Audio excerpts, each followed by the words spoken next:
In this video, let us have a look at what the value of a polynomial is and how are we supposed to calculate the value of a given polynomial.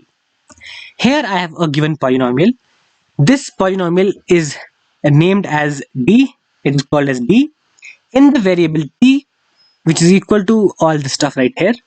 So let us suppose that this particular polynomial represents the distance covered by a given car in some time t. So t is a variable, the time passed is a variable, and this polynomial represents the distance that the car covers in any given time, right? Now let us say you are supposed to find the value of this polynomial at t equals 3. Now what does that value mean? It means that we are supposed to find the distance covered by that car.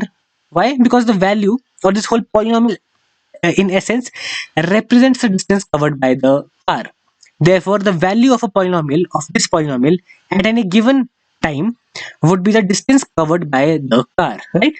So let's say we have to find the distance covered by the car at time t equals 3 seconds. So after 3 seconds, what is the distance covered? Let us try and figure that out. Here we go, we are finding the value of this polynomial at t equals 3. So here I have d at t equals 3. So this is the name of the polynomial. Then t equals 3, it would be equal to 5 times t square. T is 3, therefore 3 squared plus 2 times t raised to power 1. But t is 3, therefore 2 times 3 raised to power 1. Perfect. Now we are supposed to substitute the value of t at every place where we have t, right? So I have done that. Therefore, or which implies that d at t equals 3 equals 5 times 3 squared. 3 squared is 9 plus 2 times 3, because 3 raised to power 1 is 3. So 2 times 3 is 6.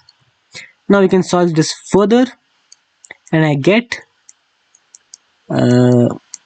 5 times 9 is 45 plus 6. Therefore, d at t equals 3 is equal to 45 plus 6, which is 51, right? So the value of this polynomial right here, this polynomial at t equals 3, so when t is equal to 3, the value of this polynomial is 51. So in essence, after 3 seconds, the car would have covered the distance of 51 units. So that is how we're supposed to find out the value of a polynomial. So we always find the value of a polynomial when we have a given value of the variable.